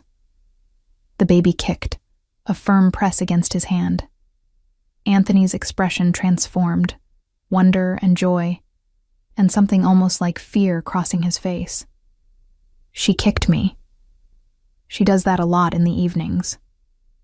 Can I do this again? Check in with her? You can try, I said, feeling something in my chest loosen. But she's got her own schedule. Sometimes she cooperates, sometimes she doesn't. He stayed there for another moment, hand on my stomach, looking at me with such open emotion that I had to look away. Thank you, he said, finally standing, for letting me be part of this. After he left, I climbed the stairs to bed, my mind full of conflicting emotions: fear and safety, independence and care, love and caution. I fell asleep to the baby's kicks, wondering what kind of world I was bringing her into, and whether Anthony and I could build something strong enough to protect her from the dangers that came with his name. 3 weeks at the estate changed everything and nothing. I settled into a routine that felt simultaneously luxurious and constraining. Morning walks in the gardens, afternoons either at the cafe or in the studio Anthony had built, evenings sometimes shared with him over dinner, sometimes spent alone in the guest house. The supplements Dr. Harrison prescribed started working. My energy returned, the constant exhaustion lifted. Even my skin looked healthier. But comfortable wasn't the same as free. You look better, Lucy observed during my shift at the cafe. We were in the lull between lunch and dinner, reorganizing supplies in the back. Less like you're about to collapse mid-order. Better food, better sleep. I restocked napkins with methodical focus. Turns out not working yourself to death has benefits. And the situation with Mr. Tall, dark, and possessive? I glanced toward the dining room where James sat in his usual corner booth, reading a newspaper but obviously there to watch over me. Anthony's compromise. James drove me to work and stayed nearby, but didn't hover or interfere. It's complicated. Everything with you is complicated. Lucy bumped my shoulder with hers. But seriously, are you happy? Was I? The question felt impossible to answer. Happy felt too simple for what I was experiencing. Safe? Yes. Cared for, definitely. But happy? I don't know, I admitted. Sometimes I am. When Anthony and I talk about the baby, when he makes me laugh, when he looks at me like I'm the only thing that matters in his world. But then I remember I'm only there because he didn't give me a real choice and I don't know what I'm feeling anymore. That's honest, at least. My phone buzzed. A text from Anthony. Board meeting running late. Can James bring you back whenever you're done? I'll have dinner waiting. I showed Lucy the message. See, sweet and controlling in the same breath. Or just a guy making sure his pregnant girlfriend gets home safely and fed. She raised an eyebrow. You're looking for problems, Kate. Or I'm being realistic about what this relationship actually is. A customer came in, ending our conversation. But Lucy's words stayed with me through the rest of my shift. Was I manufacturing problems to protect myself from getting too comfortable? Or was I being appropriately cautious about a man who'd essentially kidnapped me, even if he'd dressed it up as protection? James drove me back to the estate as the sun started setting, painting the sky in shades of orange and pink. Instead of dropping me at the guest house, he continued to the main house. Mr. Roberts asked if you'd join him in the study, he explained. I found Anthony on the phone, speaking in rapid Italian that I'd learned meant he was either very angry or very stressed. He gestured for me to sit, finishing his conversation with what sounded like a series of sharp instructions before hanging up. "Problem?" I asked. "Several." He poured himself a drink, then seemed to think better of it, and set the glass down untouched. "The Italians are pushing back on the new distribution agreement. The Russians are making noise again despite our understanding, and one of my restaurant managers was caught skimming profits." He ran a hand through his hair, disheveling it from its usual perfect style. "It's been a day." "Want to talk about it?" He looked at me with surprise. "You want to hear about my business problems? You asked me to understand your world. Hard to do that if you never let me in." I kicked off my shoes, tucking my feet under me on the sofa. "Besides, you look like you need to vent to someone." So he did. Anthony talked through his day with a frankness I hadn't expected, explaining the complicated dynamics of his various business interests, both legitimate and less so. He didn't hide the criminal elements, but framed them in context. The restaurant manager was stealing from his employees' tip pool, not from Anthony, which was why the consequences would be severe. The distribution issue involved keeping harmful drugs out of certain neighborhoods while allowing less dangerous operations to continue.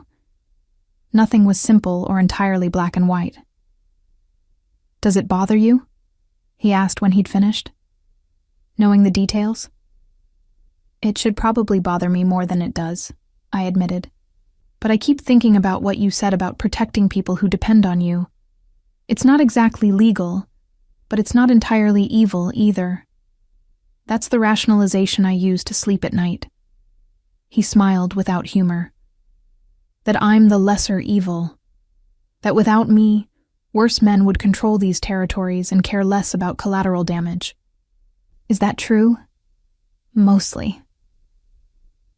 He came to sit beside me on the sofa, close but not touching. "I've worked hard to minimize the harm my operations cause. No human trafficking, no violence against civilians, no protection rackets that actually hurt small business owners. But I'm not naive enough to think that makes me a good person. Nobody's entirely good or entirely bad," I said. "We're all just making choices and living with consequences." Spoken like someone who spent a lot of time thinking about moral ambiguity. Spoken like someone who fell in love with a complicated man and had to figure out how to reconcile that with who she thought she was. Anthony went very still. Fell in love. Past tense? I realized what I'd said, the admission I'd made without meaning to. I don't know what tense we're in anymore. "Can I tell you what tense I'm in?" He shifted to face me fully. "I'm in present continuous. I'm loving you right now, this moment. I was loving you this morning when I checked on you before you woke up because I can't help needing to see you're safe. I'll be loving you tonight when you're back in the guest house and I'm lying awake wishing you were in my bed instead. I'm always in the present tense when it comes to you, Kate. You checked on me this morning? I didn't hear you." That was the point. He touched my face gently. "I'm trying to give you space, respect your independence, but I can't help needing to see you're okay. So I compromise with myself, I check, but I don't wake you. I watch, but I don't interfere. That's still kind of creepy, Anthony. I know. I'm working on it." His hand dropped. "Dr. Harrison said you're doing much better. The supplements are working, your numbers are improving." "You talked to my doctor?" "She sends me updates. I thought you knew." I didn't. I should have been angry, but mostly I was tired of fighting the constant push and pull between his need to know everything and my need for privacy. "Can you at least ask before arranging things that involve my medical care?" "Fair. I'm sorry." He actually looked contrite. "I'll copy you on future communications with Dr. Harrison." "Thank you." We sat in silence for a moment. Then Anthony asked, "Will you stay for dinner? I had the kitchen prepare that pasta dish you liked." I should have said no. Should have maintained the boundaries between guest house and main house, between my life and his. But the truth was, I was tired of eating alone. Okay. Dinner was comfortable in a way our previous meals hadn't been. We talked about art, A new exhibition opening downtown that he wanted to take me to if I was interested. Books. He'd been reading a thriller I'd recommended months ago and wanted to discuss the ending. The baby, her increasingly aggressive kicks, the question of names we both kept avoiding. I like Clara, I said, surprising myself. It was my grandmother's name. Clara Roberts. He tested the name. I like it. Classic, but not old-fashioned. Clara Isabel Roberts, I amended. Isabel was my mother's middle name. Clara Isabel Roberts, he repeated, his voice soft. She sounds like someone important already. After dinner, Anthony walked me back to the guest house as had become our routine. At the door, he hesitated. I have to go to Chicago tomorrow. Business meeting I can't postpone. I'll be gone 2 days, maybe 3. He looked uncomfortable. James will be here if you need anything, and you have my number, obviously. I'll be fine, Anthony. I managed alone for 7 months, remember? That's what worries me. He touched my face. Promise me you'll be careful. Don't go anywhere without James. Don't live my life? I pulled away slightly. You can't helicopter parent me every time you leave town. I can try. Well, stop trying. I'll be fine. He looked like he wanted to argue, but managed to restrain himself. Call me if anything feels wrong. Anything at all. I will. He kissed me goodnight, soft and lingering, his hand gentle on my stomach as if saying goodbye to Clara too. Then he was gone, walking back toward the main house with his phone already out, no doubt making arrangements for his trip. I should have felt relief at his absence, at 2 or 3 days of not navigating the complex dynamics between us. Instead, I felt strangely bereft. The next morning, I woke to a text from Anthony. Left early. James will drive you to work if you want to go in. Or you can take the day. Your choice. Miss you already. I did go to work, partly because I missed the routine, partly because staying on the estate without Anthony there felt too much like being alone in a very expensive prison. Lucy noticed my mood immediately. Trouble in paradise? He's in Chicago for business. I should be happy to have space. But you're not? But I'm not, I admitted. I miss him, which is stupid, because I've spent weeks resenting his constant presence. That's not stupid. That's called having feelings. Lucy refilled the coffee machine. Maybe you're further into this than you want to admit. Maybe I was. And that terrified me more than anything else. The possibility that I was falling for Anthony all over again. Falling for the life he offered. Falling into the trap of comfort over freedom. I was wiping down tables when the door chimed and a woman walked in. Tall, elegant, wearing a cream-colored suit that probably cost more than I made in 6 months. She looked around the cafe with the expression of someone slumming in unfamiliar territory. Can I help you?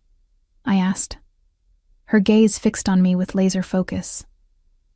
You're Kate Wilson, or should I say Katerina Mitchell? Every instinct screamed danger. I'm sorry. Do I know you? No, but I know you. Or rather, I know of you. She settled into a booth with the air of someone used to owning every room she entered. I'm Natasha Volkov. Perhaps Anthony has mentioned me? He hadn't. Which meant either she wasn't important enough to mention, or she was important in ways he didn't want me to know about. I don't think so. No, he wouldn't have. Her smile was cold. Men like Anthony compartmentalize. The world they do business in and the world they keep their women in rarely overlap. I should have walked away. Should have called James, who was sitting in his usual booth pretending not to notice this interaction. But something kept me there. What do you want? To give you some advice, woman to woman. She leaned back, crossing her legs with deliberate elegance. Anthony Roberts is a dangerous man to love. You know that already, obviously, or you wouldn't have run from him. But what you might not know is that men in his position don't allow attachments that make them vulnerable. Eventually, He'll have to choose between you and his empire. And he'll choose the empire. You don't know that. I know men like him. I was married to one before he got himself killed by not understanding that love is a weakness in this world. She pulled a business card from her purse, sliding it across the table. When you need help leaving, and you will, call me. I have resources Anthony doesn't control. Contacts that can help you disappear properly this time. She stood, smoothing her suit. One more thing. The men who were watching your old apartment, they were mine. A test, to see if Anthony was serious about protecting you, or if you were just another temporary distraction. The fact that you're here tells me he's serious, which makes you an even greater liability to him in the long run. I don't understand. You will. She headed for the door, then paused. Oh, and congratulations on the pregnancy.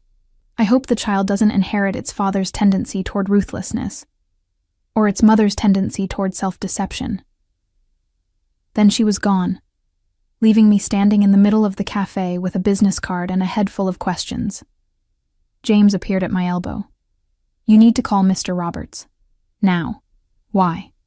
Because that woman is Natasha Volkov. She runs the Russian operations on the East Side. And if she's making contact with you, it's not a social call. I called Anthony from the cafe's back room, my hands shaking slightly. Kate, what's wrong? His voice was sharp with immediate concern. A woman just came to the cafe. Natasha Volkov. She said, I recounted the conversation, every word I could remember. Silence on the other end of the line. Then, I'm coming back. Tonight. Anthony, you have meetings. Nothing is more important than this. I heard him moving, probably already heading to the airport. Stay with James. Don't go anywhere alone. Don't talk to anyone you don't know. I'll be there in 6 hours. She gave me her card. Said to call when I need help leaving. Throw it away. What if I don't want to?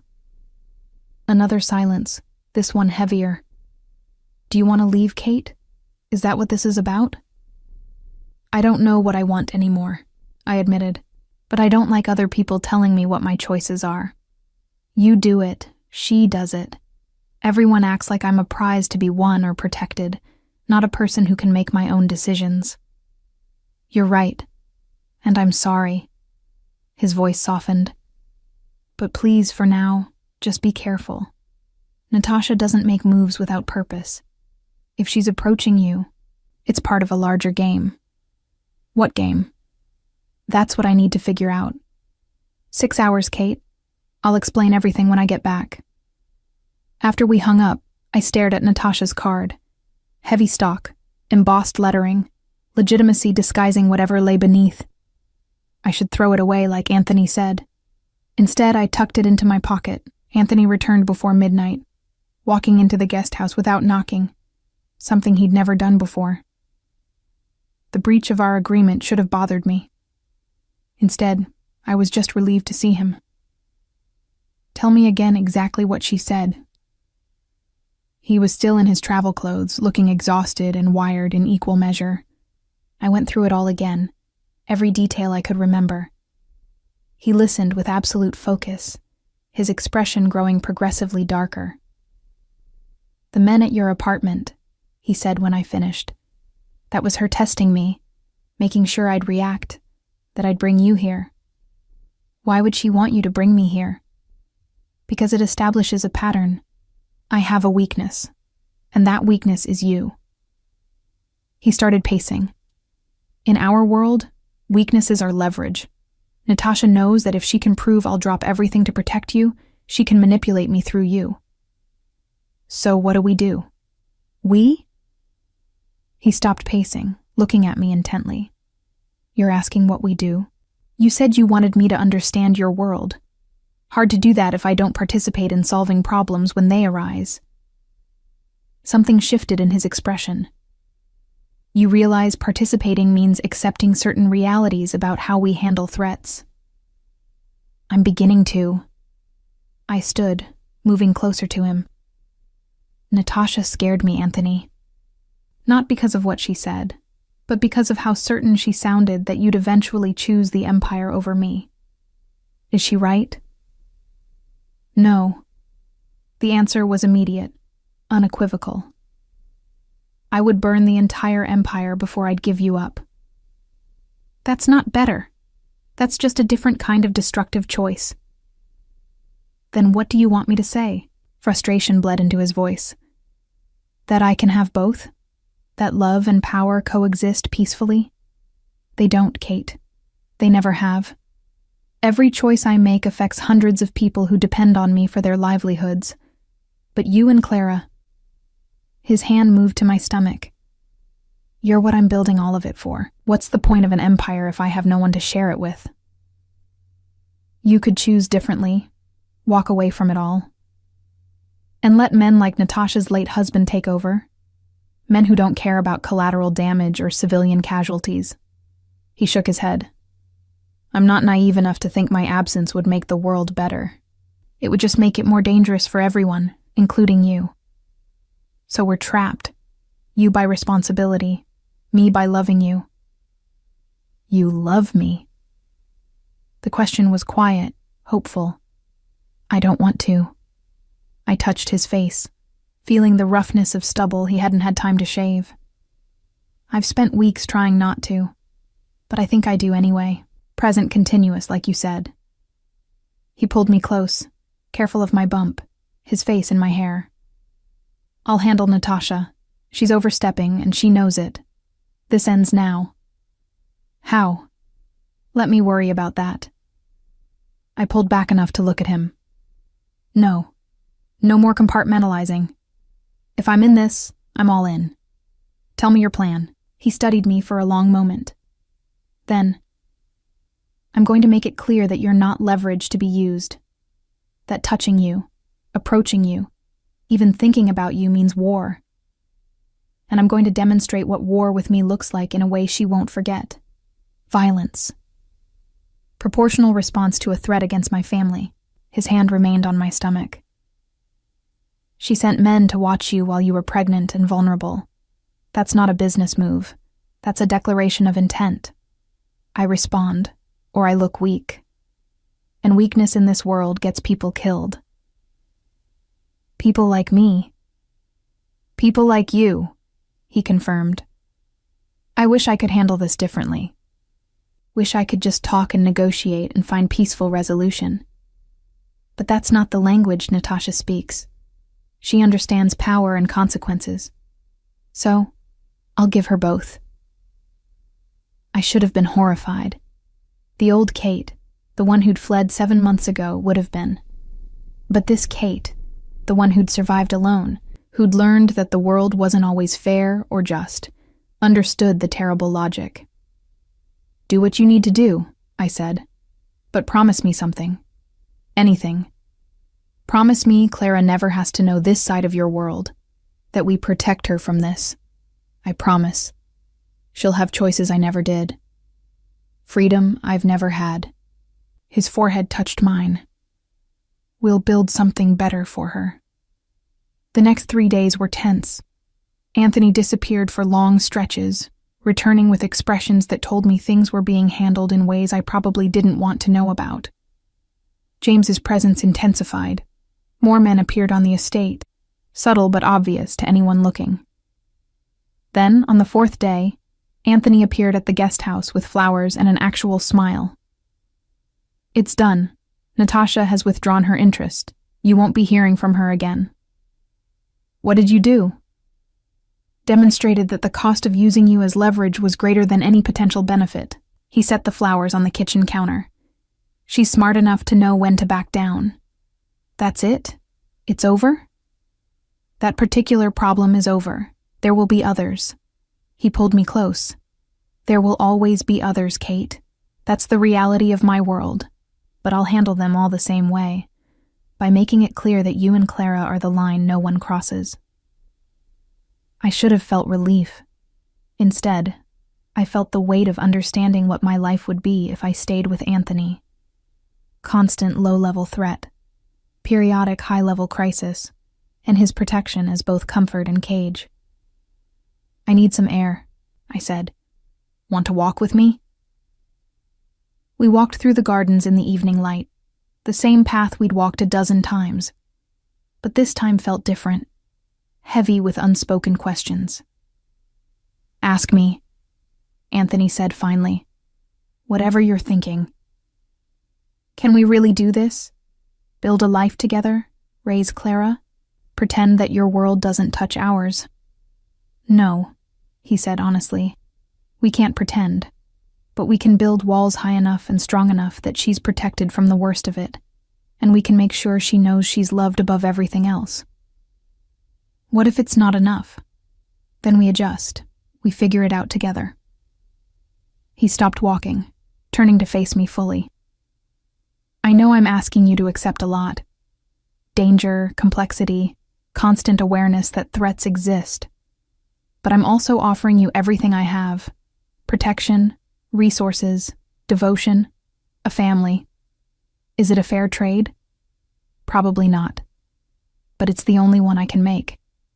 I looked at this man who'd upended my life twice now, first by sweeping me into his world, then by refusing to let me leave it.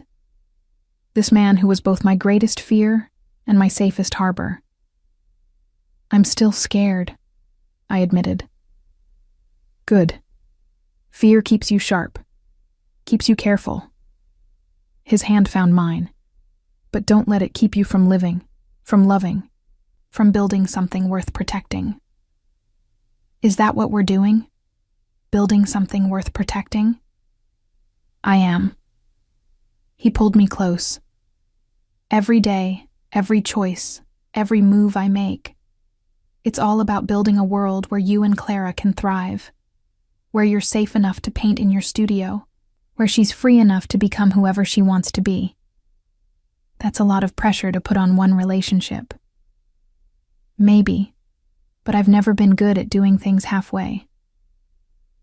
We walked back to the guest house as darkness fell and the estate lights began to glow against the approaching night. At my door, Anthony hesitated. Can I stay tonight? Just sleep beside you, I need... He stopped, looking vulnerable in a way I rarely saw. I need to know you're here, that you're safe, that this is real. I should have said no, should have maintained the boundaries between his world and mine. But I was tired of boundaries, tired of protecting myself from something I wanted anyway. Okay. We lay in bed together for the first time in 8 months, my back against his chest, his arm draped carefully over my waist, hand resting on my bump. Clara kicked against his palm, and I felt him smile against my shoulder. She's active tonight. She likes you. She doesn't even know me yet. She knows your voice. She knows when you're near. She kicks more when you're here. Smart girl. He kissed my shoulder. Gets that from her mother. We lay in comfortable silence, listening to each other breathe, feeling Clara's occasional movements between us. I don't forgive you yet, I said into the darkness, for forcing my hand, for taking away choices, for being who you are. I know, but I'm going to try to build this life with you, try to trust that you'll keep us safe, try to be what Clara needs even if I'm not sure what that looks like. That's all I'm asking. His arm tightened slightly. Try with me, build with me, love me when you can, and tolerate me when you can't. That's a low bar. I'm working my way up from nothing. I'll take what I can get. I rolled over to face him, awkward with my bump between us. I need you to promise me something. Anything. Promise me that if this doesn't work, if I decide I can't live in your world, you'll let me go. Not chase me down again, not force me back, just let me go. Pain flashed in his eyes, but he nodded. I promise. If you genuinely want to leave after trying, after giving us a real chance, I'll let you go, but I'll still be in Clara's life. That's non-negotiable. I wouldn't ask you to stay away from your daughter. Then we have an agreement. He kissed me softly. Try, Kate. That's all I need. Try with me. So I did. The weeks that followed weren't perfect. We argued about his overprotectiveness, about my insistence on maintaining independence, about 100 small choices that tested our compromise. But we also laughed. Planned for Clara's arrival, painted together in the studio, built something that looked, increasingly, like a life. 6 weeks before my due date, Anthony woke me in the middle of the night. Marry me. I blinked sleep from my eyes. What? Marry me. Not because you have to. Not because I'm forcing you. Marry me because you want to build this family together. He was already holding a ring, the same one he'd shown me that night outside the cafe, the one I'd never given him an answer about. Anthony, it's 3 a.m. I know, but I've been lying here watching you sleep, watching Clara move, thinking about how much I love you both, and I don't want to wait anymore. He took my hand. Marry me, Kate. Be my wife. Let me be the father Clara's birth certificate says I am. Make this real and legal and permanent. This is insane. Probably, but that's never stopped me before. I looked at the ring, at his face, at the life we'd been building in this strange in-between space. What if I say no? Then I ask again tomorrow, and the day after, and every day until you say yes. He smiled. I'm patient when it matters. You're impossible. That too, but I'm yours if you'll have me. I thought about all the reasons to say no. The danger, the complexity, the fact that I'd known him a total of maybe 16 months if you counted our time apart. I thought about Natasha's warning, about the empire he'd choose over me eventually. Then I thought about the way he looked at Clara's ultrasound photos, the way he'd built me a studio without being asked, the way he was trying, genuinely trying, to be better than his father, to build something worth passing down. Okay, you'll think about it? Okay, I'll marry you. I held out my hand. Put the ring on before I change my mind. He did, sliding it onto my finger with hands that shook slightly. Then he kissed me, deep and thorough and full of promise. I love you, he whispered against my lips. I'll love you forever. I'll protect you always. I'll be the man you need me to be. Even when I fail. Especially when I fail. I love you too. Present continuous. We married 3 weeks later in a small ceremony at the estate. Just close friends and family. Lucy stood beside me as maid of honor, still slightly overwhelmed by the whole situation. James was Anthony's best man, having graduated from bodyguard to friend in the months I'd known him. Father Thomas from my old church officiated, having been convinced that Anthony's soul wasn't entirely beyond redemption. He'd smiled at that, saying he'd take partial redemption over none at all.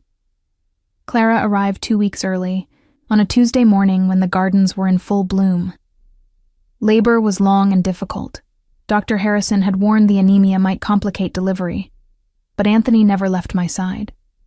He held my hand through every contraction, whispered encouragement when I wanted to quit, and cried when they finally placed our daughter in my arms. She was perfect. Tiny and furious, and absolutely perfect. Clara Isabel Roberts, Anthony said, his voice rough with emotion as he touched her impossibly small hand. Welcome to the world, sweetheart. We've been waiting for you. In the quiet of the hospital room, with our daughter between us and the future uncertain but ours, I realized something.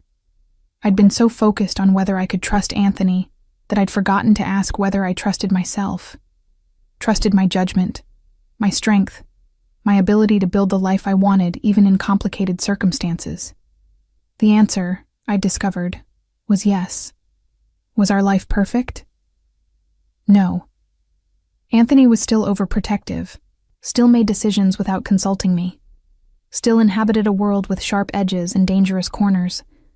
I still fought him on autonomy, still questioned choices, Still occasionally wondered if I'd made a terrible mistake. But we were building something worth protecting. A family. A future. A kind of love that existed not despite the complications, but alongside them. "What are you thinking?" Anthony asked, watching me watch Clara. "That this is terrifying." "Agreed. And that I'm glad we're doing it together." "Me too." He leaned over, kissing my forehead, then Clara's. "Me too." Outside the hospital window, the city stretched in all directions. The same city where I'd hidden, where I'd been found, where I'd run and been caught, and ultimately chosen to stay. It wasn't the life I'd planned, but it was ours. And it was enough. So, what did you think? Leave a like if you enjoyed it, and comment. Would you have made the same choice as her? Share with someone who loves these stories. There's always more at Emma Romance Library. See you soon.